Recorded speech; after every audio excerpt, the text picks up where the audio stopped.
get it. Alrighty. If I'm not mistaken, we should now be live.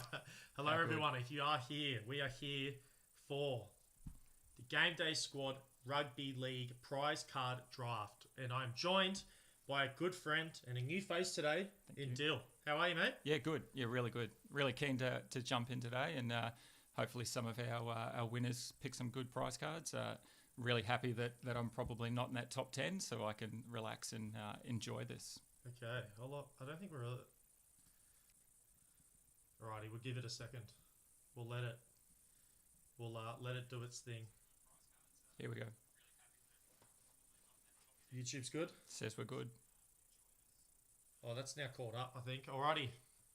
There's going to be a little bit of latency, but I think we're going to get into it. Hello, everyone. Hopefully. For the third time. Third time's charm? We'll try. We'll see how we go. Yeah, I Third think time. so. But we're here today to do a Rugby League prize card draft, and I'm joined by a new face and someone who's a little bit more equipped with the skills to pay the bills than me in Quasi today, mate. How are you going? Yeah, good, mate. Thanks for having me. Really keen to jump in and see how everyone goes today.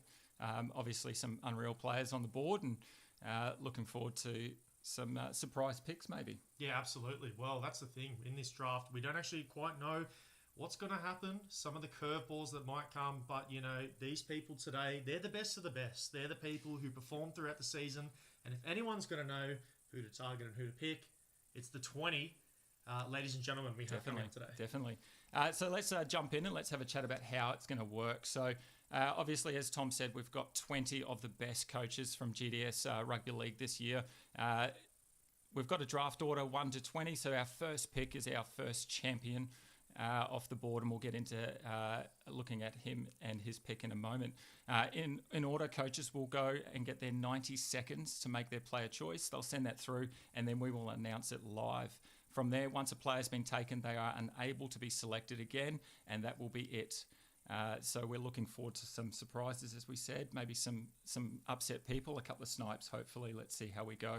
So as you can see on the board there, we've got our first pick at first champion, all the way through to our 10th classic player. Yep. For sure. Well, I guess some people might be watching and thinking, you know, what is a prize card? So let us tell you. Well, a prize card is a special card that you are rewarded for finishing within the top 10 of our champion and feeling it, to say the least. But we're going to be joined here by a good friend of ours, and he's about to come in to our view. It's going to be JT, the Fire Breathers. And JT, mate, welcome to the GameDay Squad Rugby League prize card draft. G'day, boys. How are you going? We are excellent, good, mate, and we're ready to do some drafting and talk some footy. Excellent, boys. Can't wait to get my pick out the way, but that's a lot further down the track. For sure. Well, mate, we got you to go away, and from my understanding, you've prepared some hot takes for us, to say the least. Let's flick over, and why don't you talk us through what some of these hot takes are and what you're expecting in this draft? Well, the first hot take I'll put in is James Tedesco. I just don't think he'll be picked tonight, and that purely comes down to his age at 31 years old. Okay. So that's probably number one on my list, just purely because of the age, and there are so many gun fullbacks out there in the competition at the moment. For sure. Alrighty. Definitely. Yeah, I'm going to disagree. I think he's a player that I think a few people will want. Obviously, he's got a bit of a contract negotiation happening, and we'll see how that goes with the Roosters. But I think he was too good. So I'm going to have to disagree with you first up, JT. But that's all right. That's what we're here for. Yeah, no, absolutely, man. Everyone's opinion sort of thing. And yeah, for sure. The age thing for me, man, it's a dynasty platform. We'll see how it goes. Yep, definitely. I'm really interested in your second hot take there, mate. Talk to us about Isaiah Papali'i. Well, no one's really mentioned his name for 2 years since he left Parramatta, and it was all about that right edge outside Moses when he was playing on the right and Sean Lane was on the left. Next year he's going to Penrith, and they're a far better side than Parramatta are, and he may have a lot more attacking upside. So can he be the number one edge forward again? I don't think he could be, because you've got Luai moving on, so who knows what the left edge is going to be like if he plays on the left, because I'm pretty sure Liam Martin will remain on the right. So he could be a spicy take if people like his upside going to Penrith next year. Yeah, good. I love it. Potential definitely there. Penrith are unreal, and you never know what he can do in attack. Yeah. What about your third one there, mate? Payne Haas going over Nico Hines. It's just how the season finished for Hines, really. He got selected for Origin, had missed tackle, lost a lot of confidence. Things went right at Cronulla with his setup with Tricky Trindle. And we've seen in the finals how the roles have changed. Trindle's now the more dominant half there, got a lot more kicking duties, a lot more base stats. Hines, and his age is at 28 as well, 3 years older than Haas. So I wouldn't be surprised if we see Hines and Cleary, the top two, be broken up ahead of this draft, just because the downside he sort of showed, and he only averaged 42 points on the run home from round 13, I think it was. So, yeah, that wouldn't surprise me at all now. I think that's a pretty decent take, and I think a few people will probably agree, but it'll be interesting to see how some of our coaches go when they are on the clock. And I know, tell me if I'm wrong, but was he not a consensus top 2 pick last year? I think he was. I think definitely, yeah. Wow. Yeah. For Alrighty. the last couple of years, I'd say. Alrighty. Harry Grant to slide is our fourth take here. Why don't you give us some insight into this one? It's just the hooker position in general at the moment. Gone are the days of 5-6 years ago of them being one of the most dominant positions in fantasy sports and NRL, especially in GDS now. The missed tackles that's coming out of that position is absolutely devastating for coaches. So the multiplier that you'll get for Harry Grant may be considered not as user-friendly as an outside back or a half or an edge forward possibly. So I think he could slide outside the top 10, even though he's got age on the side. He's still the best hooker, in my opinion, in the game. It's just the position in general. I think other coaches may favour other positions over it. Yeah, I tend to agree, and I'll be keen to chat more about him a little bit later in terms of the hooker position. I guess the benefit is that, you know, you've got to play one hooker. You don't have to play two. So, you know, someone might be keen to pick up Harry and lock him and load him for, you know, set and forget for the season. But definitely I'm with you on that potentially Harry Grant could be sliding down the draft order today. Yeah, well, alrighty. Before we get into this draft, take us through number 5, fullbacks to be dominant. What's your thoughts here? They're just the highest scoring with the highest ceiling position, I find, outside wingers. And wingers so consistent. You might have the likes of Dom Young, Maju, Asako, Group and Garrick, you name them. That's good in their position, but do you want to have a heavily weighted card in that position? Yes, you could do and take out the round, but I think you've just got more upside with the likes of Latrell, Edwards, Ponga, Tedesco if he's selected. And there's a few young fellas coming through as well. So I just think there's going to be a good 5, if not half a dozen fullbacks that go off the board tonight. Look, I think I said this earlier off screen that this was not a hot take at all. I think this is a lukewarm take at best. I think fullbacks definitely, as you said, highest ceiling. I think we'll see quite a few fullbacks flying off that board today. Does JT just give us some insight into potential strategy for this draft? Maybe. We'll have to stay tuned because we know he's on the board a little bit later. Yeah, definitely. Now, I did hear a sneaking suspicion that you had a 6th hot take there, JT. We don't have it listed, but do you want to fill us in on your potential sneaky 6th hot take here? I think we may see a rookie go inside the top 10. We don't really do rookies in NRL like AFL do, but we may see a player that hasn't played any NRL this season, until this season, go up in the top 10. Yeah, I like it. I think I know who you're talking about, but I can't wait to see whether that's the case or not. Alrighty, mate, let's get into it. Let's get into your pre-draft rankings. Here are your top 10 best available in your opinion. Do you want to just talk through your list quickly before we get the number 1 pick in Dan's Dynamos on the clock? Definitely. So, yeah, I think Nathan Cleary is probably consensus number 1. You know, there's a little bit of a rumour around that he could be moving to the Super League or keen to follow his missus there to the Super League in England. And you know, Penrith have come out pretty quick and shut that down. But, you know, as you stated, it's a dynasty league and you want that that long-term value from your first pick. So I think it's a pretty clear option there that he's the best half in the game. He's the best GDS player in the game. So why not take him 1-1? Yeah, for sure. Hopefully there's not a curse on the 1-1 like there is in the NFL, and we hopefully get some good production out of Cleary next year if Dan does take him at 1. Just by the way, that is the lowest flow of all players. We were talking about me drafting CMC just before. So everyone, this is what he'll do here. He'll get on a live and he'll stab you right in the back. This is a rugby league podcast. Let's focus on the league, hey? Yeah. Sure. Second there, obviously the next three there are fullbacks. We've got Ponga, Mitchell and Trbojevic.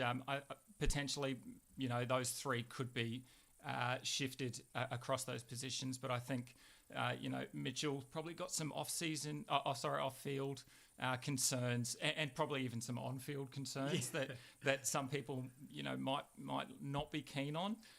We can talk through that all day, and when he does turn up, he is absolutely unreal. So I could be happy with taking him at 2 or 3. Trbojevic, along the same lines, he's got some injury concerns that maybe people might hold off on that. But my goodness, when he plays, he's unreal. And then, as JT touched on, we're looking at Haas probably going in the top 10 over Nico Hines, and for good reason. He's the number 1 middle forward. He's unreal. He's so good. As long as he gets on the park, and we'll talk through some of his numbers a little bit later. I have gone Teddy at number 6. I think he will be taken. I think he should be in the top 10. He's had an unreal season, and as you touched on, JT, after Origin, he just absolutely went bonkers throughout the rest of that season. And his age is a concern. It's a dynasty, card we're sort of talking about. But, 31, we've seen DCE. He's 35, and he's still producing at an elite level. So no reason why you couldn't have Teddy for the next. Just while you finish off your list, we're going to get this clock going for the number 1 overall pick. Here we go. Unreal. The clock is on. How good's Dance this? Dynamos is officially on the clock, Get but excited. keep taking us through some of your definitely. selections. I've got Walsh at 7. I really like Walshy here. I wouldn't be surprised if he went earlier. He's 22 years old. I think he just signed a massive deal with the Broncos. Another few seasons there, $1 million a season, I believe. So they're investing in him, and for good reason. He's a very good fullback, and I was really disappointed when the Warriors let him go. But completely understand some of those reasons why. So I could see him definitely going earlier. Edwards probably had his breakout season. Some would say. Again, another fullback, another consistent, base stat player in terms of run meters, and we'll talk through some of his numbers. I'm gonna have to cut you off here. From my understanding, let's go. Our number 1 pick is in. Wow. And here we go with the number 1 pick in the 2024 GameDay Squad Rugby League Prize Card Draft. Dan's Dynamo selects Nathan Cleary from the Penrith Panthers. Well, unreal. Unreal for sure. And we're going to get our number 1 pick. Dan's Dynamos here on the stream in just a second. Dan, mate, welcome to the stream. Everyone can see you. How you going and how you feeling about that pick? Great, guys. How are you? We are excellent. We are keen to get through this draft, but the number 1 pick, you had the honours and the privilege of, picking from the entire player pool.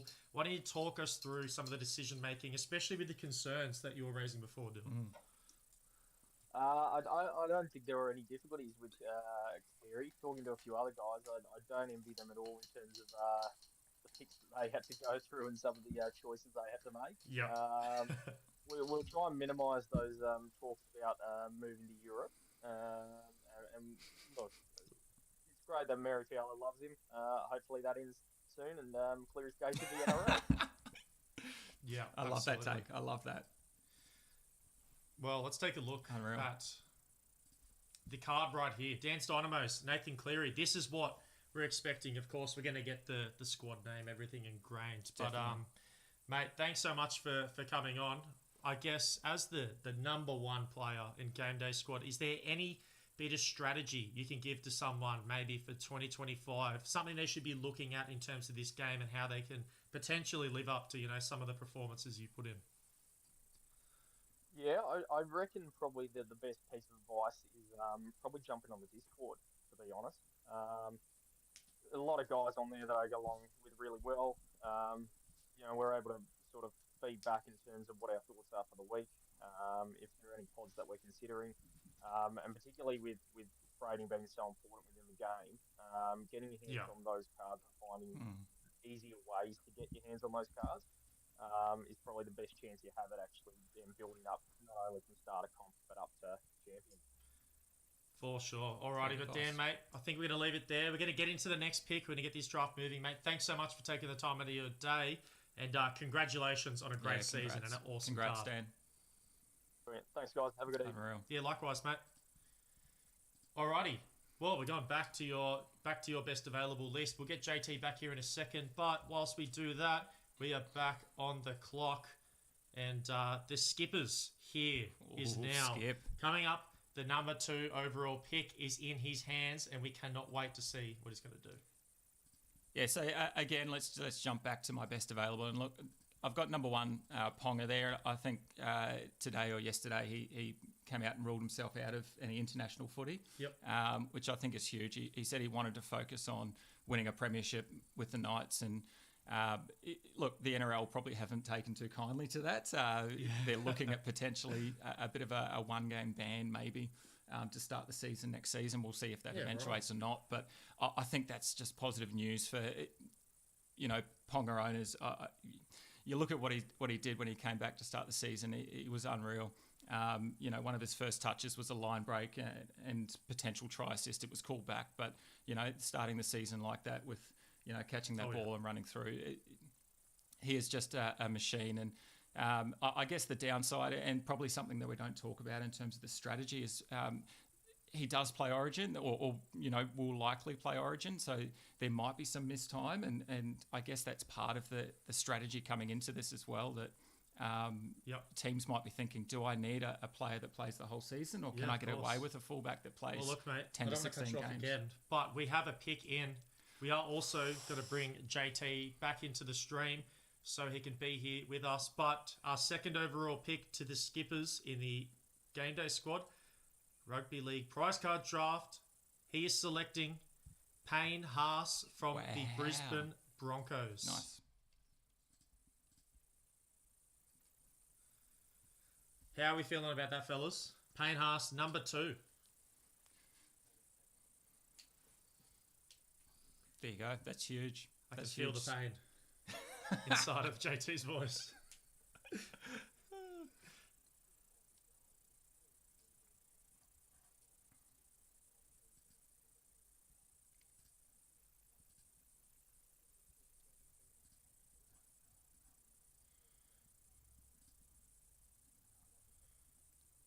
Yeah, and just on that, he probably it would have been great if he played more games. I think he played 14 games this season. But he was on track, obviously, to score almost 1,500 points if he played, the full allotment of 24 games. So that is huge. You want those kind of numbers. And just on, his numbers, he averaged 3 more tackle breaks per game than Isaiah Yeo, who is obviously another massive middle. So you get that sort of attacking upside as well with Haas versus some other middles. So for sure. Skippers, well done, mate. I think that's an unreal pick. Awesome. And let's take a look at that card now. Well, I'll tell you what, mate. The card was on the screen, but we are now getting into our third overall pick. We are officially going to be on the clock. The 1:30 countdown is starting now. Mate, JT, just while we're on that, having a look there, we've got a few fullbacks and none have been taken yet. So your hot take around fullbacks, what's going on? I've got a feeling one won't go here as well. Just a gut feeling. Holding out a bit of hope for and a previous top 2 pick. I've just got a feeling we might see Hines go here, but we'll just see how that goes. I think the fullbacks might drop a little. Yeah, look, Hines, he could be a great pick. You did touch on it earlier, his sort of decline after that first Origin game. I think it was, what did we say, 42 average after that. So I could see people not keen on Hines, but he's hard not to pick. I think I went most of the season with having him in my halves. So I could totally understand why someone might go there, but I think JT touched on as well. Fullbacks, some of your most dominant scorers in the game, so I wouldn't be surprised if maybe we get a Mitchell, Ponga. Alrighty, fellas, our pick is in. I've just gotten it with the third overall pick in the prize card draft for Rugby League. The Style Benders will select Isaiah Yeo from the Penrith Panthers. Wowie. It is, mate. What are we thinking? Isaiah has come off the board. How good? He's a solid option. Echoed Haas. Just slightly behind him in my opinion, but yeah, that's a great pick. Will be a starting option every game, and that's what Style Benders might be after, just after that consistency in the mid forwards. Yeah, definitely that consistency I think is really important. I think 2023 he went 21 games, 2024 he went 22 games, so you know what you're getting with Isaiah Yeo. He had the top average for middle forwards for the season as well, of 64.9 points per game, which is huge. And you know exactly what you're going to get. Look, it's not flash, it's not pretty, but he gets you your points. So I think Style Benders, you have made an absolute cracking pick there. Yeah, I feel like for most of the season, bit of a set and forget player for a lot of coaches, in that mids when he was playing. And of course, he's playing with and alongside one of the best players to ever play the game. Yeah, exactly right. And I guess, as well, the other thing that we've got to consider is it comes down to a bit of strategy in terms of, your team and what you need and what you're looking for. Some people might look at that and go, Isaiah, he's 29 years old. How much longer can he do it for? Yeah. And that dynasty factor is always going to be important. But, if you've got the top scoring player in that position, then, like you said, you can set and forget and run with that and be really happy with that middle forward. Alrighty, well, fellas, just want to let you know we are back on the clock with Nickers. He is going to pick at the number 4 spot here. 1 minute 20 to go. Let's see where he goes. While we're waiting there, look, I haven't talked about the last few in my my top 10. I think Jaden Campbell, it could be an absolute steal for someone. Obviously, he's had a pretty good season, and there's a few things to talk through with Jaden Campbell. He's 24 years old, so that's a real positive for this dynasty comp, as we've talked about quite a bit. Yep. And we'll wait and see what it looks like in terms of the Titans makeup next year. But I guess the benefit this year for some people was that he was listed as a fullback, but he was playing in the halves for most of the season. So, that's always something that we can exploit when there is a player that's playing out of position from the GDS comp. Of course. And where he can score some points. And look, I think he had a sort of breakout season against the Warriors, unfortunately. Yep. They went gangbusters against the Warriors, and I think he kicked 11 from 11, set up 3 tries, scored 1 himself. So I'd love to see someone take Jaden Campbell in the top 10. Well, just talk to me as, someone who's gone through the rankings. You have your best available chart here. I know a big consideration in our Aussie Rules draft was potential position changes for the season after, like having a look at some of the numbers. Where did they spend their time? Was that consideration there in terms of your rankings as well? Yeah, definitely. And that's something that I'll probably touch on a little bit more later with a couple of others.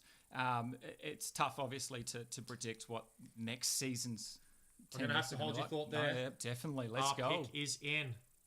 The Nickers is going to select with the number 4 pick, Nicho Hynes from the Cronulla Sharks. How are we feeling about that, fellas? Nicho Hynes has come off the board. This is the consensus number 2 overall pick last year. He's now come off at number 4. So not much of a slide, but just a little. How are we feeling? Yeah, well, we touched on it. Hynes averaged 69.2 points to start the season in the first 10 games, which is huge. Like if you can take that and run with that for 20 plus games, you're laughing. And I bet Nick is thinking the same thing. Again, the concern is that decline post-Origin, where he averaged 40 odd. And then, as JT touched on, Trintle taking over a little bit in the lead up to the finals, and then into those couple of finals. Well, games. JT, I might ask you something directly off the back of that. I know, you're trying to keep your rankings close to your heart. Whereabouts did you have Nico Hines in your rankings pre-draft? Wow. Okay, so for you, this is a great pick at the number 4 position.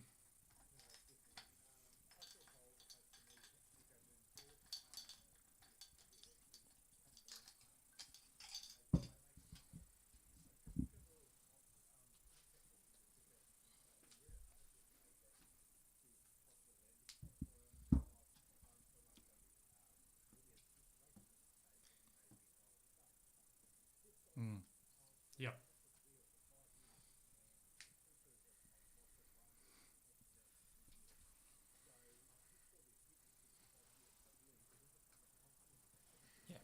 Yeah.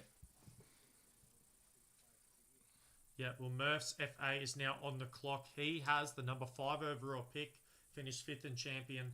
But any points to add there to the Nico Hines I think it's fair. I think, you probably write this season off a little bit, or the back half of the season off, and you hope that he has a massive lead into next year. Obviously, there's a few changes to their squad as well, which we'll talk about a bit later.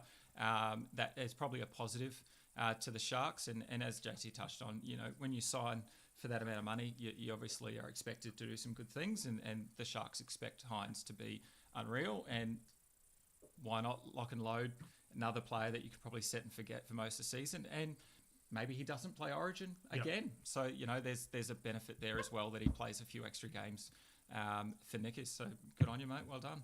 Absolutely. Yeah, I'll just touch on that a little bit as well, just briefly. With Anthony Blake going there next year, I think that'll help with the leadership and take a lot of pressure off in those situations as well. So just go back to playing his own game. Yep, for sure. We are just waiting on Murph's FA's pick to come in. And as I've said it, the pick is in.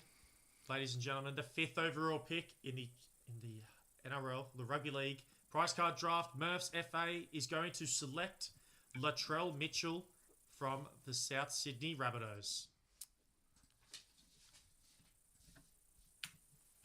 Wow. Now the fullbacks have finally started to come off the board. They're going to fly off now. And I think, we talked about his off-field issues and some of his on-field issues, but I think, you can almost watch Latrell and know what kind of game he's going to have in those first couple. Yeah. So really keen to see how he goes next season. Hopefully he gets over some of these off-field concerns and he can have a massive season for Murphs. 100%. Well, I'll tell you what, when he plays, he's just so dominant. Yeah. And as you said, when he's on, and he just looks like one of the best players in the competition. And you go all the way back to that Vegas game, the first game of the season, and he was just so dominant. I think he had 1 try, 2 try assists, 7 tackle breaks. So he is a really dominant fullback. And the other thing I really like about Latrell is I think from round 11, he took over a lot of the infield kicking. Which obviously adds to his base stats as well. So obviously you get a point there for every 30 metres kicked, and that's something that, if he continues that next season, just adds to his base, and then put those attacking stats on top of that. Well, just to let you guys know, the Holsters Heroes is now on the clock with the number 6 pick in this draft. But yeah, first fullback off the board. JT has a sneaky suspicion could be first of many ministering him. Yeah. No, I like that pick of Latrell there. I was tossing up between 2 fullbacks on the board there, which one would go ahead of the other one. I had ranked a little bit different, but here's the goal kicker. Like Quasi said, that he does do a bit of general play kicking, and with Bennett back on board next year at the Bunnies, they had a good rapport.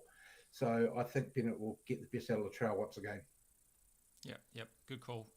Yeah, love it. And just for some of the comments that were made, is JT's audio all good now? Just want to confirm from your end to make sure that you're hearing all of his analysis and points that he's making. But JT, how are you feeling? We're about to get to our 6th overall pick. We're getting just that little bit closer. We're about nearly 10 picks away from yours.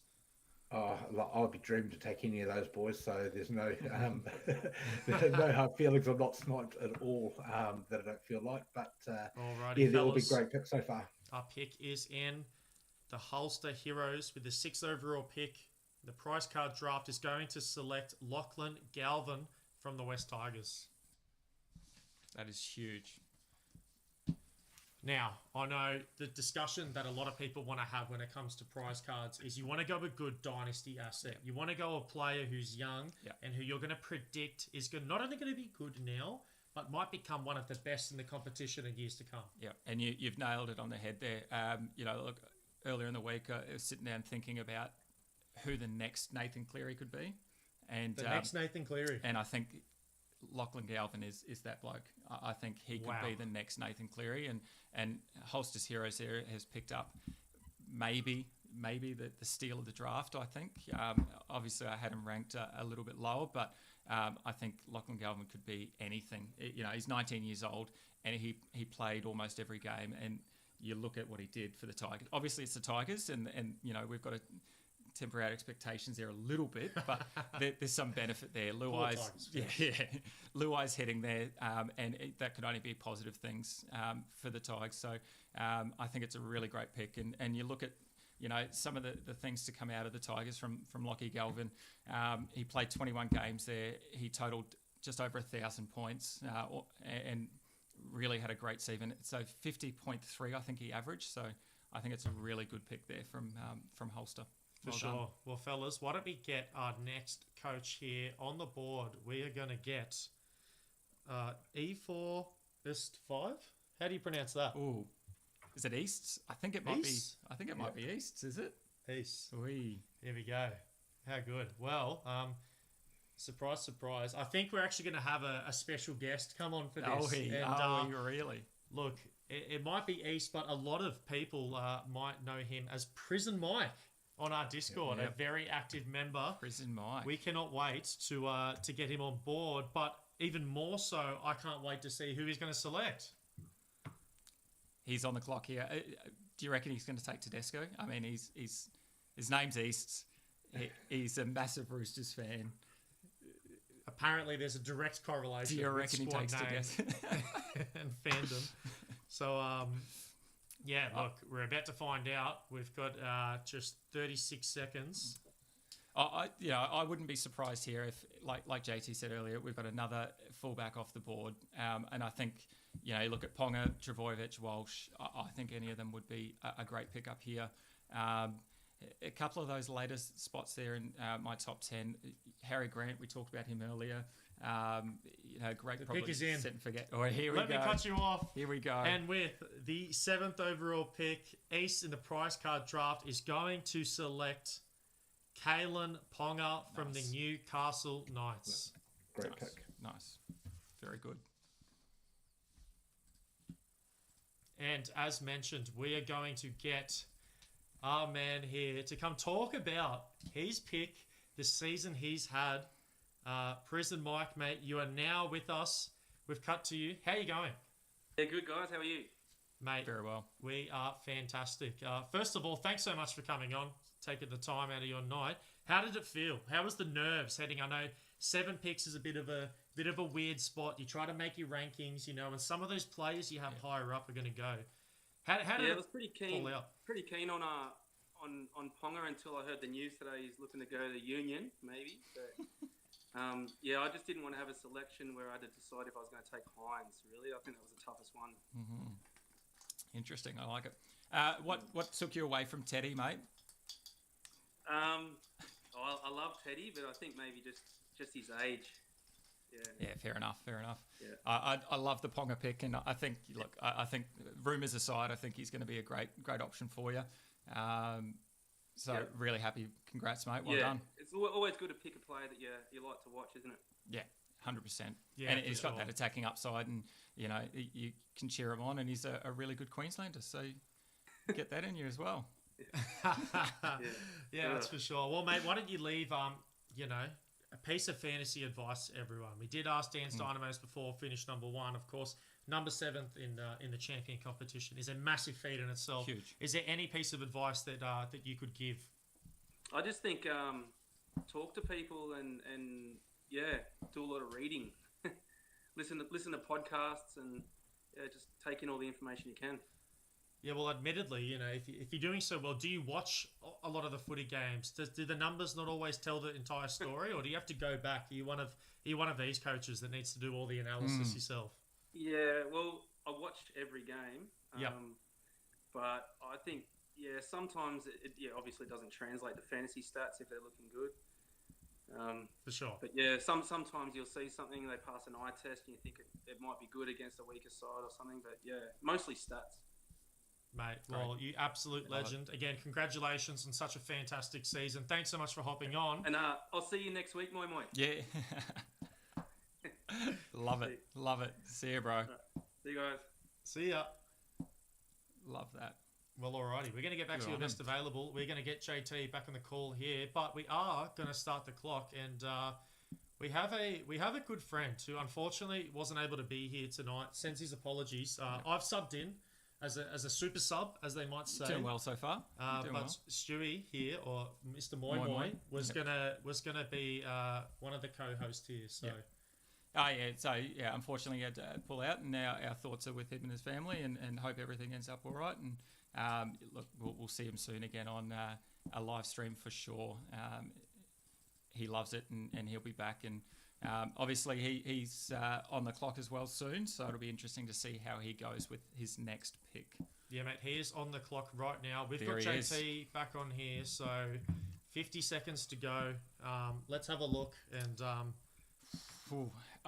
look, I think from talking to him earlier, he was pretty keen on Galvin, and that was taken. So well, the pick is in. And before I announce the actual pick, he tried to submit a pick for Fui Moi Moi, but unfortunately is an ineligible player. Love that. Love that. In this draft. So with that being said, Stewie Moi Moi with the 8th overall pick is going to select Reece Walsh from the Brisbane Broncos. Great pick.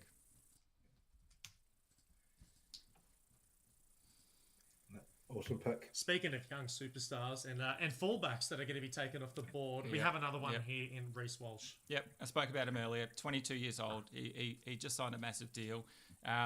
Look, the only concern that I would have is he had quite a few errors in his game, or he still does have quite a few errors. But I think, another year on and he matures a little bit, and it comes out of the game, and he's just absolutely dynamic.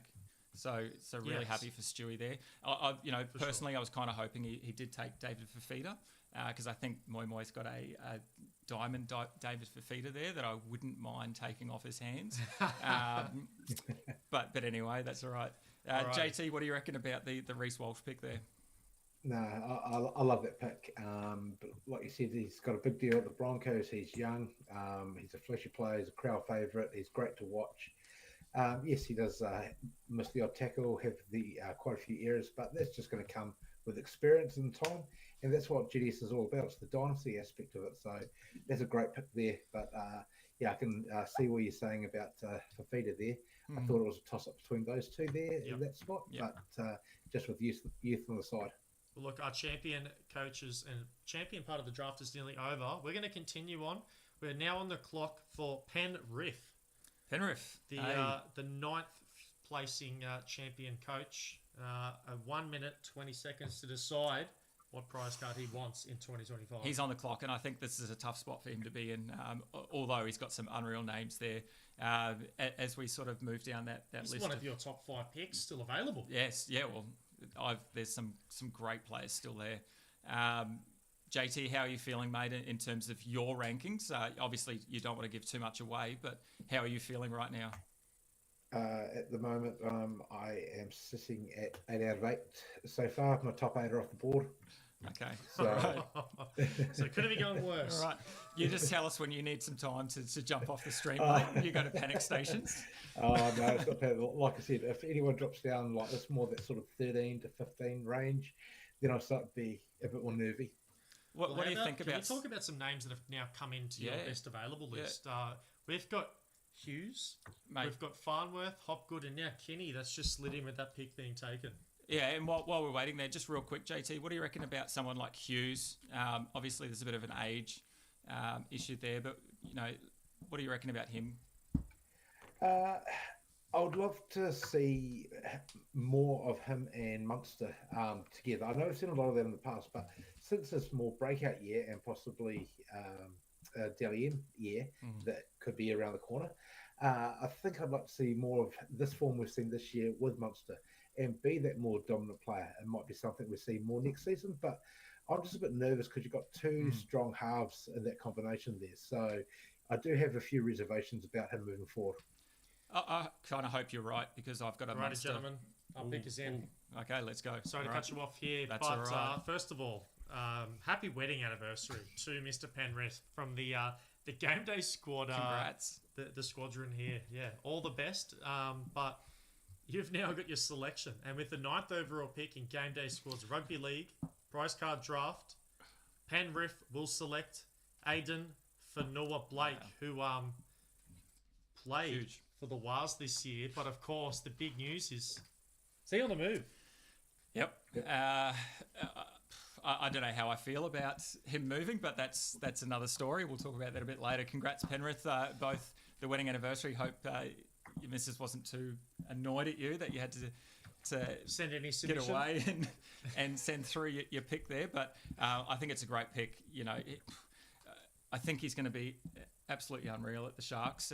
I think he's set up for success there, and you know, his attacking ability, I think, is the benefit there. And potentially Penrith is probably looking at a player there that he can maybe set and forget. Yep. He is 28 years old, so he's probably still got a few more years in him. But I wouldn't be surprised as well if Penrith has, you know, got someone that he really needed to finish out his squad. I think that's Alrighty, also fellas. Well, let's get Big Horse, our 10th overall selection on the clock. But JT, why don't you give us some thoughts? Adam Fanua Blake comes off the board in the 9th overall spot. Of course, the big talk is the move that's going to be happening next season. Yeah. Is this going to benefit him? Are you expecting much of the same? What do you sort of envision for Fanua Blake in 2025? I think we're going to see a repeat of the last couple of seasons, if not slightly improved. He is the try-scoring machine as a prop. I think we might even see more of an uptick there, especially getting running off Trindle and also Hines. He does get through a heavy workload. His workload might not be as heavy next year because what we saw this year, the Sharks like to run a 4-forward bench a lot of the time. So who knows if that's what they're going to do moving forward, which might take 5 or so minutes off him. But there's a great pick there in the 9th spot. I like what you said there about the try scoring. 2023 he had 8 tries. 2024 he had 8 tries. So you could probably expect the same thing, maybe even more. You know, he's super consistent there, and potentially he's got some more upside there as well. Hazelton, obviously, we saw score a few tries there in the middle. So I wouldn't be surprised if he again equals that 8 or even goes above. For sure. Well, we have a comment here. Surely Carrigan is worth a shout. And, I guess I know your opinion here. Yeah. He's not worth a shout, at least for the next 10 picks in your mind. No. But a player who, you know, an all-star caliber player in the all-star squad, this is someone that, you know, people have put in their lineups for the season. Yeah. What's the shout there? Look, I'll jump down to my 9th spot there in Hopgood. I actually was considering Carrigan in that spot. Okay. I went Hopgood as a bit of a pod. He kind of, I think maybe potentially some players might benefit or some coaches might benefit there from picking up Hopgood. He's probably out of people's minds a little bit. He was injured for the majority of the season, and he gets through a similar amount of work that Carrigan does in a shorter amount of time. Our pick is in. Let's go. Let's announce our next selection here. And Big Horse with the 10th overall pick and our final competitor in the champion competition for 2024 will select David Fafita from the Gold Coast Titans. Great pick. Oh, this is one of my favourite players, by the way. I had to restrain myself from getting a little bit too excited there. But Mr. David Fafita. He's, you know, we all know what we're going to get with David Fafita, or we know what we probably should get with David Fafita. He is an absolute weapon when he wants to turn it on, and I think, you know, some of the maturity issues I think maybe have been dealt with. Obviously, had a tough blow not making the Origin side this year, so hopefully that sort of lit a fire under him, and hopefully we see a lot more. Look, if he played those first 4 games of the season where he was injured, I would expect him to have got over 1,500 GDS points. So What a milestone. I think that would have been huge. And I think, if he's healthy for 2025, I think we could see our first 1,500 point season. It just seems like bad games for David Fafita are still good games for many other players. 100%. He just really doesn't dip too low in terms of score because he's just so explosive and can just rack up points in one play and literally save a bad day. That's right. And it just takes, like you said, one run, a tackle break, an offload, a try assist, and there's, half your GDS points done and dusted there. Alrighty, fellas, what we're going to do here, we're going to recap our top 10 picks. Cleary, Haas, Yo, Hines, Latrell Mitchell, Galvin Ponga, Walsh, Fanua, Blake, and Fafita. And just for the record, if I'm not mistaken, that is only 3 fullbacks being taken off the board. JT, what do you think, mate? 3 fullbacks. You said they're going to fly off the board? Yeah, I said about 5 to 6 of them. I still think we've still got another 10 picks. We're only halfway there. And I think age has a lot to do with some of the ones that are left and injuries. So I'm not all that surprised that we still see some big names still on the board at this stage. Yeah, and like I said, that age thing is probably a massive thing. I think the other thing potentially is health. And whether players are injury prone or have that past experience with injuries and needing to come back from those. So I think that could play into the hand of some picks as well. We just don't know what players need, what coaches need in their squad. So it could be very different from player to player. So looking forward to seeing the next 10, particularly in sure. Classic. Classic, I think, is where those prize cards are really beneficial and they will help. Of course. Just with the nature of the prize card, I guess the limitation, of course, of only being able to play 2 special cards, and with how good these cards can be. I know that at this point of the draft for Aussie Rules 1, just 2 weeks ago, this is when some strategy really started to come into play. And when I looked at some of my rankings, some major curveballs were being thrown because they weren't looking at some of the higher averaging players. Yep. They're foreseeing into the future, having a look at some of the players that might not necessarily be amazing now, but someone who can grow into one of the better players. Yeah, I could see a few young blokes coming off the board in that 11 to 20 spot, and it'll be great to have a chat about some of those younger players and what they could produce in the future for some of our classic coaches. Obviously, there is a huge strategy element to classic that needs to be considered, and roster makeup, as you say. So, I can't wait to dive into these next 10 picks and see how we go. Well, JT, how about give me some insight? What about squad need? Do you think coaches are sitting here having a look at their squad and thinking, maybe I have some of these positions down and I've got the cards that I need for 2025. Do they just go for something they potentially need, a card they don't have, something that could be a point of difference, let's call it, in comparison to other coaches? Well, really, like you said, it all comes back to strategy. And now that you can play in 4 different competitions, starter one doesn't count because you can't play with the starter, but it doesn't have to be in the classic comp. It doesn't have to be in the challenger. It could be champion. So it really depends on the need. You can balance your squad quite nicely with prize cards or all-star cards at the challenger. So it gives you a lot of salary cap, room to wriggle in that space as well. So it really depends on the need of each and every coach and which competitions they decide to concentrate on, because they might swing for the fences, go for that home run youthful pick maybe. And some cards have only become available in the last year because they're new to the game. So they might want to get ahead of the game because there might not be as many of whichever rarity is available. Well, let's get L Train on the clock here. Classic winner for the season. So an amazing season. First of all, congratulations to L Train. And my goodness, we have a pick in already. Straight in. L Train took absolutely no time to work out what he wanted.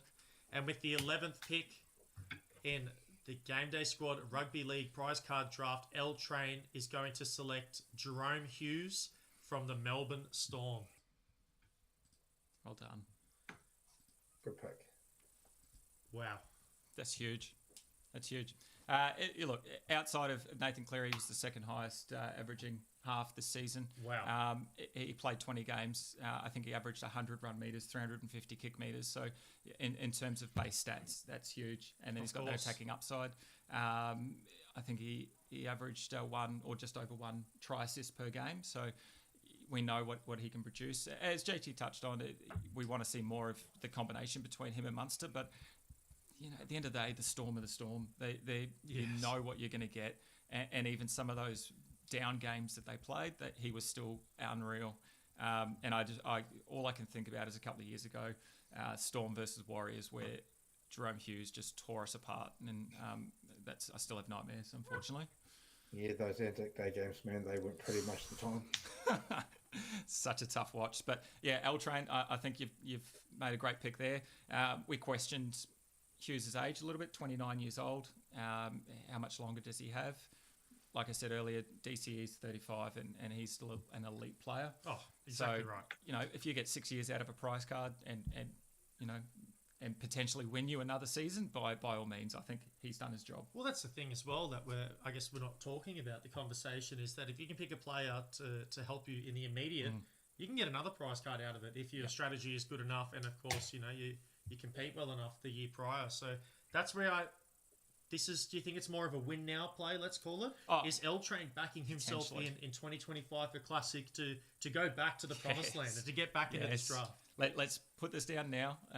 25th of September. Let's L-Train to go back to back. L-Train what do you reckon? to go back to back, mate. Well, why don't we get our next player here in the draft? The Gazelles is now officially going to be on the clock. And while Gazelles is on the clock there, you'll see my first winger come into my top 10 there in Brian To'o. Ooh, wow. Obviously, he's an unreal player. But JT, why do you think that wingers just don't really get a look in very much in terms of prize cards? Oh, you've just got to be so good at picking them. And it's just the inconsistency in nature of the position, because one side might defend a lot better on the left versus right. The wingers may change edges, whichever position they play. You look at To'o and Taruva, for example. They've swapped quite a few times this season, and it's quite frustrating as a coach. And how do we know when that's going to happen before the game, especially if it's late in the round? So, yeah, it's a boom or bust position, and I just think coaches would like that consistency of a prize card that they can play every week.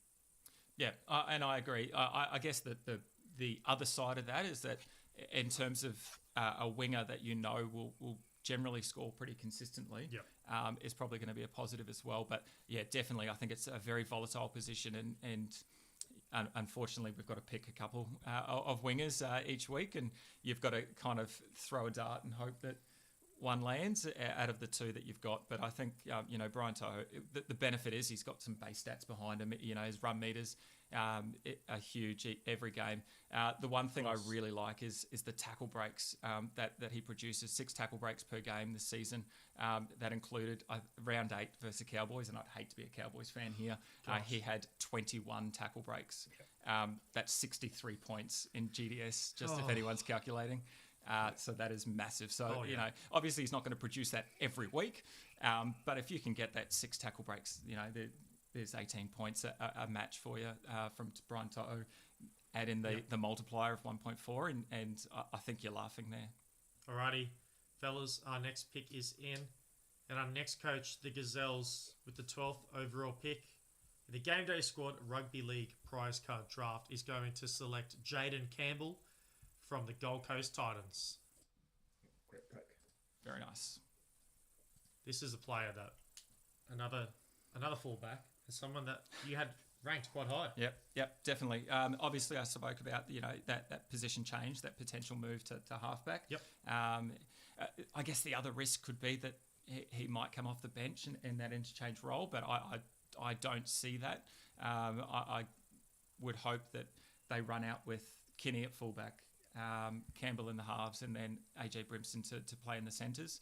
And I think the Gazelles is right on here. So I think it's a great pick. You know, Jaden Campbell averaged 58 this season. And like I touched on, that game against the Warriors was absolutely unreal. He averaged 112 run metres and 130 kick metres, as well as 14 tackles. So there's your base stats there, and you're laughing with those. Add into, you know, a couple of tackle breaks, a game, you know, potential try assists, tries on top of that, and I think you've got a really good pick there for a classic side, or as JT touched on, potentially, you know, players that have done well in classic, moving up into the challenger or into champion as well. Of course. Well, our next coach here is on the clock. Brian's Broncos with the 13th overall pick. JT, it is just coming, and it's coming very quickly. You are going to be on the clock at some point, coming here soon. We got a new face here. We got Drinkwater for you again. In your best Drinky. Drinky's an interesting one. He, when I was going through my rankings, one of the key things I looked at was the amount of games that they played this season. He played all 24 of the Cowboys games. So he stayed healthy for the whole season.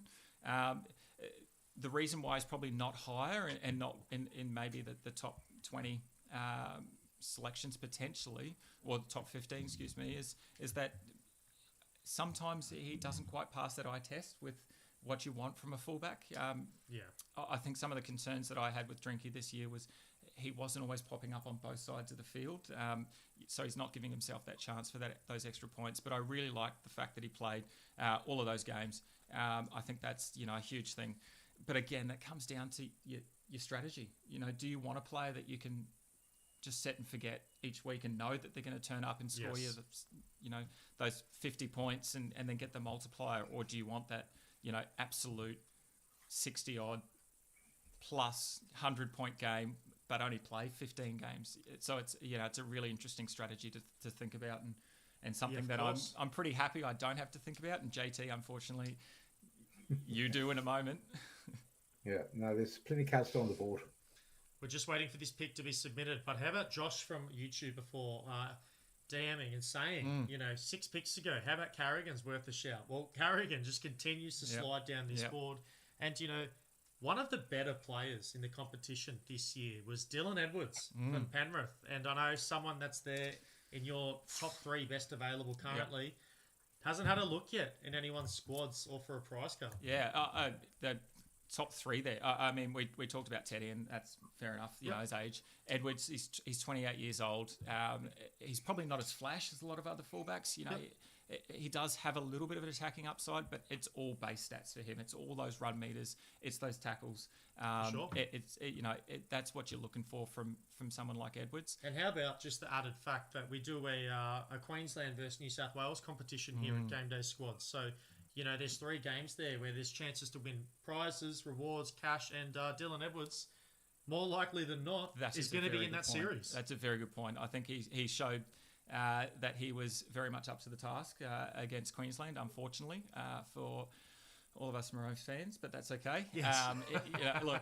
We talked about the fact that Teddy doesn't have a look in at the Origin level anymore, and Edwards has surpassed him. So I think that's another great strategy to consider, that we've got some blokes still there on the board that will play Origin, and you could definitely use them in that Queensland versus New South Wales comp.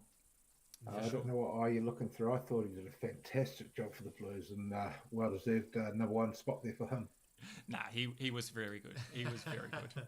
That sounds like a bit of salt there from the series earlier this year. I don't know. I'm a Warriors fan and a Queensland fan. I don't know. I'm struggling this year. The pick is in. Our next coach is going Brian's Broncos in the prize card draft for Rugby League and GameDay Squad. Is going to select Max Plath. Wow. From huge. The Dolphins. Huge. That's a really good pick. Another player there that... not loading in here. Alrighty. Well, we might keep it here if that's the case. Another player that, has that potential for the positional change. Yeah. I think the benefit of Max Plath this year was he was listed as a halfback, but he played all of his games either in the middle or at hooker, which obviously the workload increased. That might be a benefit. It might be a downside potentially. I think it frees up a position at halfback for you for the future, and you can move Max Plath to the middle there. So I think Brian has made an unreal pick there in terms of potentially a pod even as well. I think in that middle position, Maxi Plath. He's averaging 42.5 points.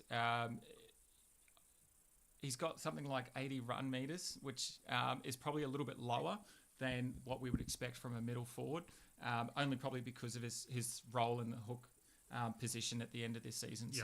So when JMK went down, so I think those numbers, that average there of run meters is probably a little low compared to what we would expect. Yeah. So I could see him punching out 150s most weeks if he's starting to lock and playing that middle role. So well done, Brian. Great work.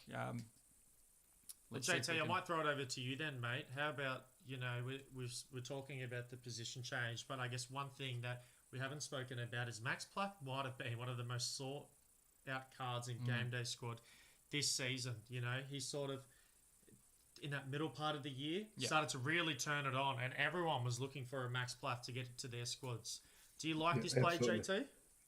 I do, and with the positional change possibility, it's a great shot to take.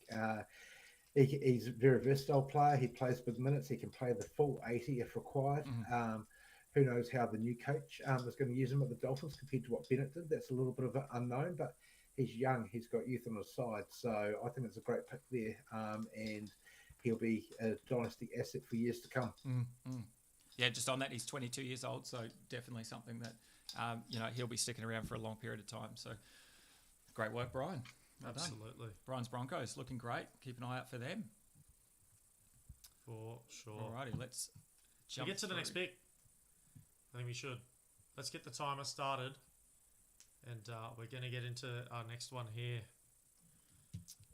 Who have we got on the Brian's clock? Broncos has just gone. It's up to Tash now, the 14th overall pick in this draft. Here we go. What a minute, 14 now on the clock. The heart's going to be pounding. You're going to be looking at so many lists. I'm thinking about this player. I might go here. Change my mind again.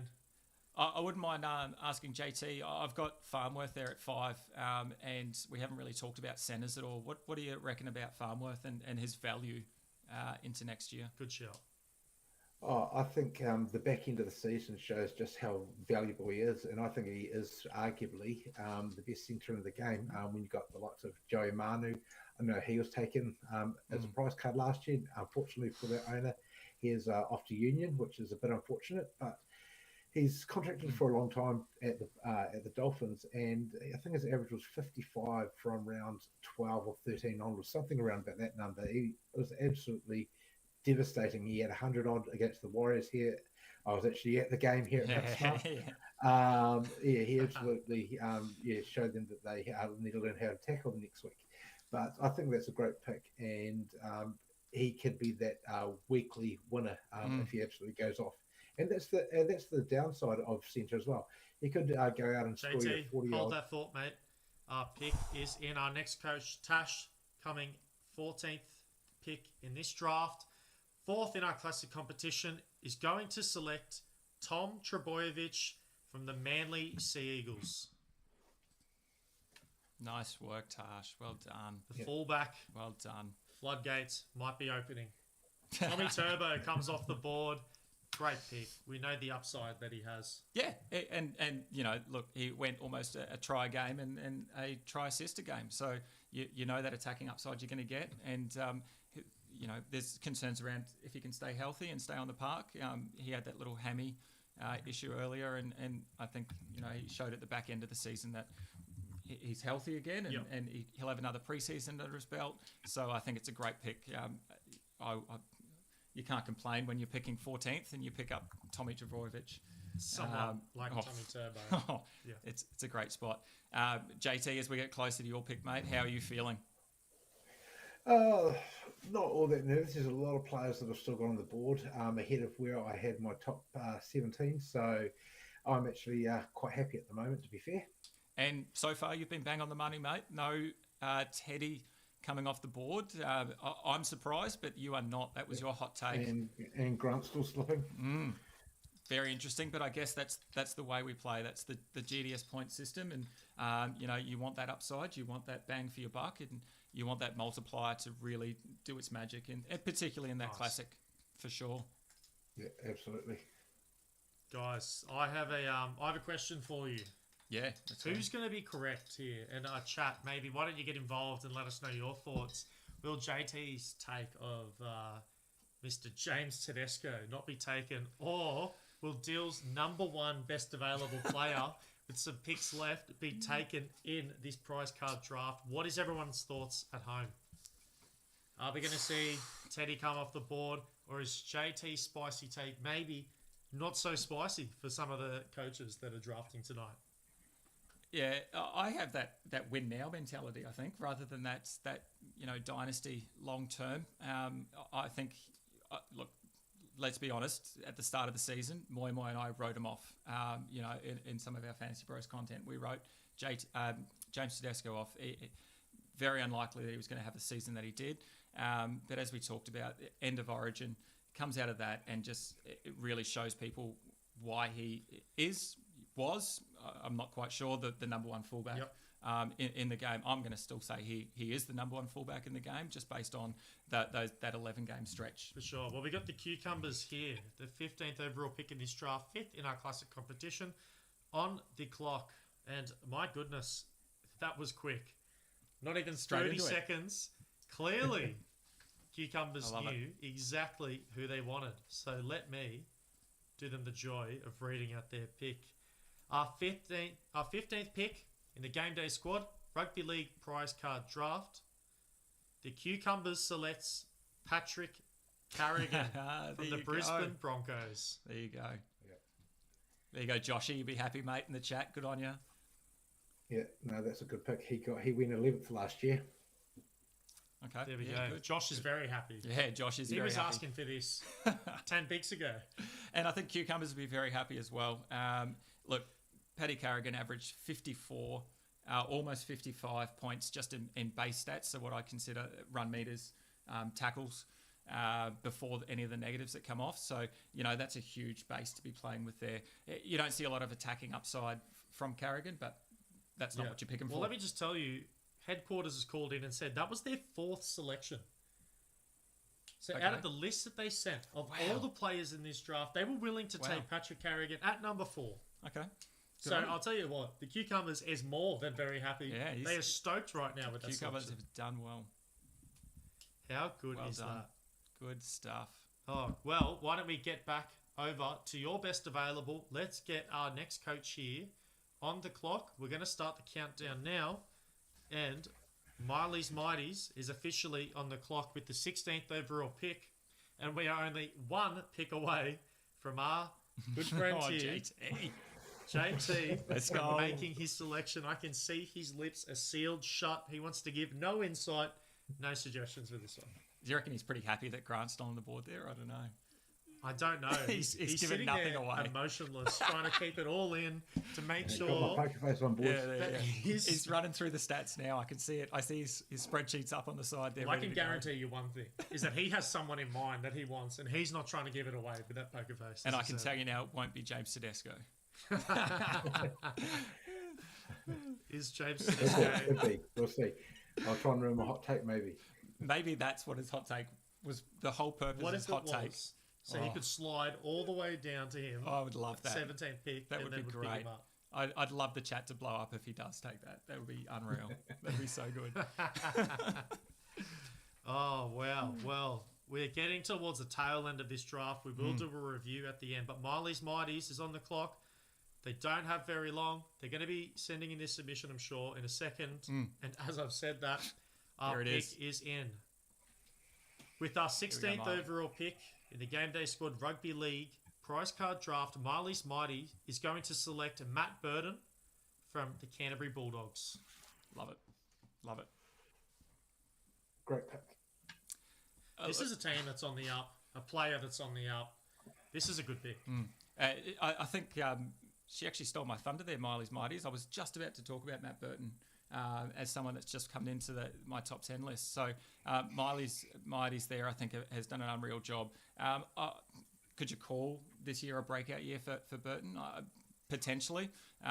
Like you said, the doggies are on the up. He had an unreal season. He averaged, what have we got?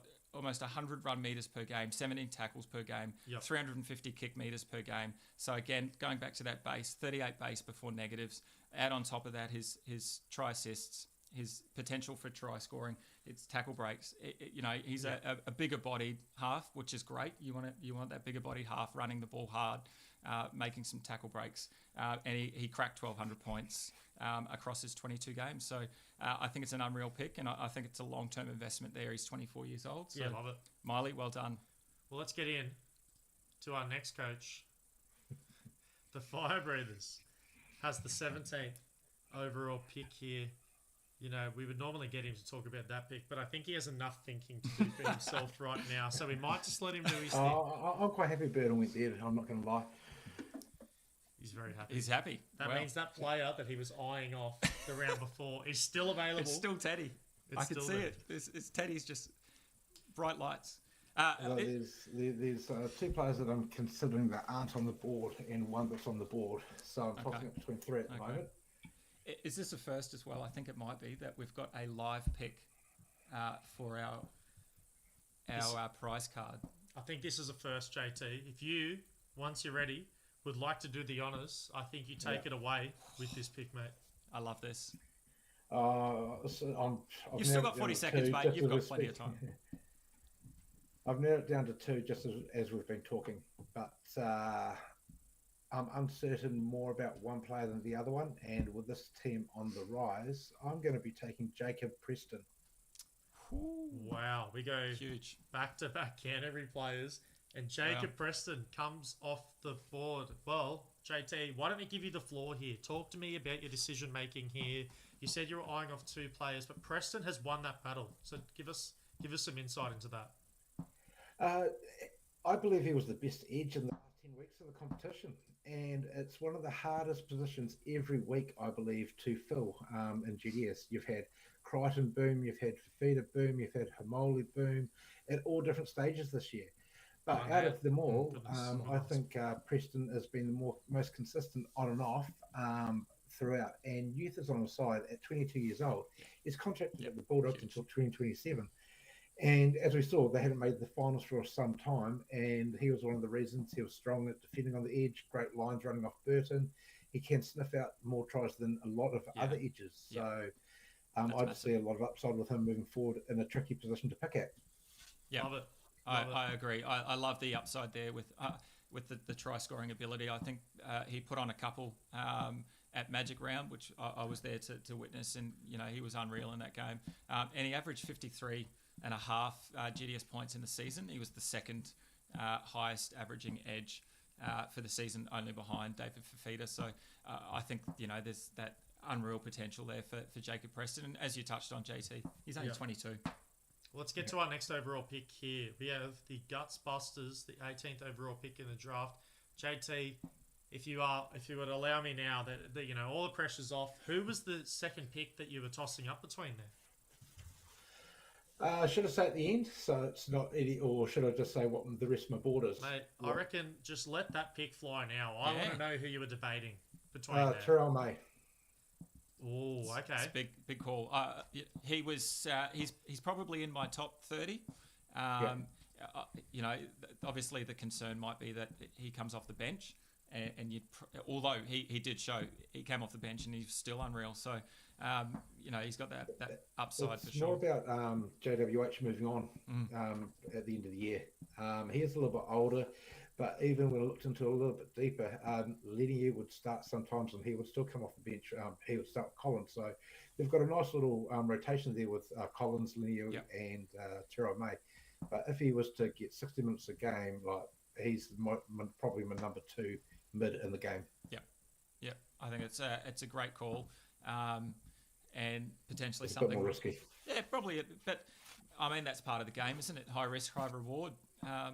And that's what you probably want with a prize card sometimes as well, is you want that, that benefit of having that high reward, that multiplier on top of that. So it'll be interesting to see the last few picks here and whether that might come to fruition. For sure. Well, the Guts Buster is just waiting. We're just waiting to hear from Gutsy from the top. What's going to happen here? Our coach, we're not exactly sure who they're going to take yet. We're going to announce it in a second once that pick comes through. But this is where I can see some real wild calls being made, some curveballs. Maybe a Brian Tot or a winger that hasn't been taken in the draft yet goes now. I think someone like the Hammer there at my 9th spot might be a decent shout.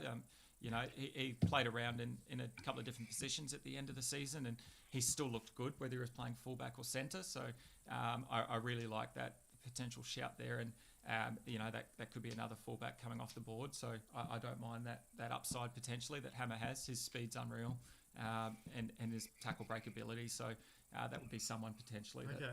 Look, there's a reason I'm not here in this list, but I will say this. I can't believe Dylan Edwards hasn't been taken off the board yet, personally. Well, for such a good player and how he is. But let's get into this pick. It's in. The 18th overall pick in the GameDay Squad Prize Cards draft. The Guts Busters are going to select Dylan Edwards from the Penrith Panthers. You talked him into it, I reckon. There's no way he heard that before that pick was made, but clearly we were thinking alike. Yeah, I think it's a great pick. We've talked about Dylan Edwards at length. Look, he had an unreal season. Probably not a breakout. Maybe a breakout season. I'm not sure. But picked for Origin was outstanding in Origin. Yep. And like you said, there's now that potential to have him both on the Rugby League side and then the Queensland versus New South Wales competition as well. Absolutely. Yep, so I think Gutsbusters there has made a great call. Look, Edwards is the second highest averaging fullback at 64.9. He did play 17 games, so there was a couple of little injury niggles there. Here and there. And then obviously missed some time with Origin as well. But I think it's a great pick. He is 28 years old, but that's still potential for maybe 5 years of that prize card. So I think Gutsy's made a good call there. Wow. Yeah, and it's that I think that's a bit of more of a win now strategy as well, like similar to maybe a Tedesco pick if that was there in that spot. It's just with Cleary there in that spine, and I know the spine's changing against next year, but that might mean more of him coming into the back line than he has done in the last year. So, no, it'll be interesting to see what happens there in Penrith. Yep. Absolutely. And I guess one of the things and why coaches love starting Dylan Edwards so much is he just doesn't seem to make any mistakes. No. He just seems to be cool, calm, composed always, and you just sort of know what you're going to get from him. You get a clean performance and some good fantasy points. Yeah, I agree. And like I said, that the massive run meters is something that you want to bank each week, and like JT touched on, maybe there's some attacking upside or some more attacking upside next season. And hopefully he scores some points for Gutsy. Alrighty, fellas, we're going to get to our second last pick, or the 19th overall pick in this draft. The XRP effect is officially on the clock. Ooh, XRP, mate. Good luck. He just beat me in our unofficial GDS NFL fantasy matchup, so I'm not too happy about that. But I do hope that he has a good pick, and I hope that he's taken some confidence out of the weekend to get a good pick on. While he's on the clock there, I just want to talk about Keanu Kinney. I've actually got him down at 5 there, but I wouldn't be surprised if he goes in this spot or last on the board. Okay. I would really be happy with someone like Kinney. He is young. Hopefully he's shown that he's got that starting fullback role at the Titans. Yep. The Titans look like they're building. They look like they have the potential to do well over the next couple of seasons. He did feature off the bench a little bit to start the season, and obviously that could be the concern there as well. But I really like his upside from fullback and his combination with Jaden Campbell. We've already talked about him a lot. We've talked about Fafita and his damaging runs. And if Kinney can pop up here and there across the back line, then I think it could be a player that you could lock in and get some benefit out of for sure. Yeah, and he was that third player I was tossing up on taking as well. Just with the youth on the side. He was an absolute star for the Titans. He tore other like bigger sides like the Roosters, the Penrith, Melbourne. He can be a handful for any side in any defensive pattern. So I just think there's massive upside for him moving forward.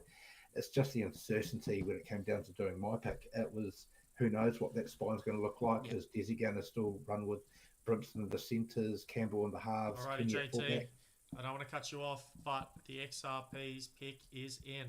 And with the 19th overall pick in the GameDay Squad Rugby League Prize Card Draft, the XRP effect is going to select Jamal Fogarty from the Canberra Raiders. Very interesting. The milk. Wow. So I guess it's one of those win now or potential to win now type picks. Jamal is 30 years old, but he was unreal this season. When he was healthy, he had some really good games, and I think the big thing out of his games is his kicking game and his kicking meters. He just absolutely eats up those kicking meters. So that's I think a benefit there for XRP. Obviously, again as well, maybe it comes down to that roster construction. Maybe it comes down to that return on investment for XRP and what he needs moving forward into the 2025 season. So yeah, absolutely. It's something to consider. JT, what do you reckon about Jamal Fogarty? Yeah, that pick surprises me quite a bit. It must be to fill a need. He did start off as the most informed half at the beginning of the season before he got injured. Hopefully he can continue that form next year. I think, my main concern about that pick there is the age, but it must be a win now pick. And, depending on the situation, I think it's a great pick if that's the requirement for their team. Alrighty, we're going to get to our last overall pick. Kenzo is officially on the clock, and you see the best available here. Kenzo. Is just number one. Go on. Big Teddy. Take him. Oh. But can I talk about a player that just came into your list? And there's some comments here on the YouTube that are talking about it. Is Tino. Yeah. Tino just entered into your top 10 available players. Now, in 2023, it just looked like the sky was the limit. A big injury, a season-ending injury that just derailed what could have been a fantastic campaign. And maybe that's why he's not at the forefront of people's minds, is that he hasn't featured this year or very little. He played 2 games, the injury occurred. So, we have a very small sample size from this year, or we know what he can do based on the 2023 stats, based on what we've seen at origin level, etc. So I think maybe it's just the potential that, people aren't considering him because they haven't seen him this year. He's not at the front of everyone's mind. They're not considering that he's going to be back and he's going to be as dangerous as ever. He scored 51 in his first game. That was his average in 2023. So that's tough. You would surely expect the same thing next year. And I'd be happy to lock in 51. And look, we don't want to talk about season-ending injuries and, ever it happening. But if there ever was a time to have one, it's smack bang at the start of the season. Yeah. Get a pre-season under your belt. Get fit. Get ready for your next campaign. So hopefully we don't see some of those woes that some athletes, and players can run into where they've come off an injury like that, but they haven't had time to get their bodies ready to get physically fit for that season. I guess, I'm not going to claim that I am a health expert at all, or give out any medical advice, but it was an ACL, and I guess the benefit is his game is not based on his change of direction necessarily. Yes. So that's not going to be a huge hindrance, hopefully, when he does come back. So Physio Quasi here to tell you it's okay. Quasi MD, let's go. But our final pick in this draft is in, fellas, so let me take it away. With our 20th pick in the 2024 GameDay Squad Rugby League Prize Card Draft, Kenzo is going to select Cameron Murray from the South Sydney Rabbitohs. And that is going to round us off. Wow. Cam Murray. Good stuff. Wow. What's your thoughts, JT, mate? Cam Murray taking the 20th spot. I like that pick there. It's more the Bennett factor going back. He was one of the best middle forwards in the game. With Bennett there, probably ranked maybe 3 behind Yo and Haas a couple of years ago. So I can see him making it back into the top 5 mids, maybe in the top 3. It's going to be hard to break up that AFB, Haas and Yo top 3, but he's definitely got the upside that he can do there. It just really depends if he spends more time on the edge, which is not what we like to see as GDS coaches. He gets through a lot less work on the edge, but that's a risk that Kenzo must be willing to take. Yep. And I think he will spend more time at 13 with Kolomatangi spending most of the time on the edge next year. I guess my concern is that you don't want Cameron Murray to fall into that maybe Jake Travojevic type role of just that link play of just catch pass. Sorry. Yep. You really want a little bit more upside from Cam Murray, which I think he does have. He's got some absolute attacking brilliance behind him. So, hopefully Kenzo gets that next year. Hopefully he gets those base stats, those tackles, those run meters from Cam Murray, but then he also gets some attacking. Well, I have just got a word from headquarters here. JT, this might put a little smile on your dial, but out of all of the picks that was submitted for this draft, not one included James Tedesco in them. Wow. Not one. Mate, it wasn't a hot take then, was it? It was. Apparently, he was bang on with the take. But fellas, what we're going to do, let's have a look at the draft board. Here it is in all of its glory from 1 to 20. First of all, tonight is a celebration of our coaches that did so fantastic throughout their season. So for anyone that participated tonight, well done on such a great year. This is well deserving, and I hope you're stoked with some of the prize cards that you're going to get. From my understanding, we're only a week away or so, and all of these should be into coaches' accounts. So it's not very long before you can finally get your hands on these prize cards in all of their glory. Have a look at them. But yeah, it's a great feeling when they do drop into your account. You can see your name attached to the player that you picked up, as well as the position that you finished in for the season. So again, congratulations to all those coaches and some unreal selections, and hopefully they win you some more comps next year. Yeah, these are the best of the best. JT, definitely. Being included as part of that, mate. Now that this draft is all said and done, how's the emotions? How's the feeling? Look back on it with a little bit of hindsight. No, it's a great event. It was a great idea. I just did a quick count up of which position was taken most, and it was the halves. There were 7 halves taken. So I was slightly wrong. 6 fullbacks, 7 halves, and the rest were mid forwards and edges. So no wingers, centres, or even Harry Grant didn't even make the board. So a few surprises, but I think looking at that draft board, there is some great experience there, some great youth there. Yep. It's obviously catering to a lot of coaches' needs there. And I think any of those players will be available to be used in any competition moving forward, other than starters. So well done, coaches, for your selections. I think one thing as well, just before we finish up here, is that JT kind of touched on it, that we probably saw some coaches' needs. But the other thing I think is important to take away is that the way that we can construct our squads for GameDay Squad, we can have 3 fullbacks.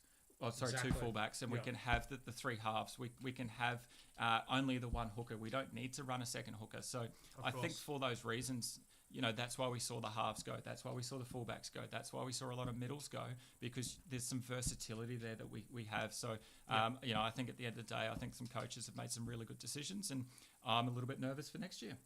I'm hoping I can be good enough to be a part of one of these events next year and be like JT, pick as the draft is going along. But again, thanks everyone that watched tonight, that made it out. We really appreciate your time. Congratulations to all of our coaches that were involved. This will be, I guess, the last time we have a structure like this. We spoke about the prize card structure moving forward with multi-comps. It's only going to get bigger and better. Yeah. So we appreciate all your time, and we'll catch all your legends in the next one. And thank you, JT. Dill, coming on board. Love it. It's been a pleasure, guys, and start doing all those research for the next season, guys. It's not too far away when you have to start planning about it again. Yeah, our pre-season is just as important as the players. Absolutely. Thank you very much, boys, for having me. It's been an absolute blast, and I can't wait for next season.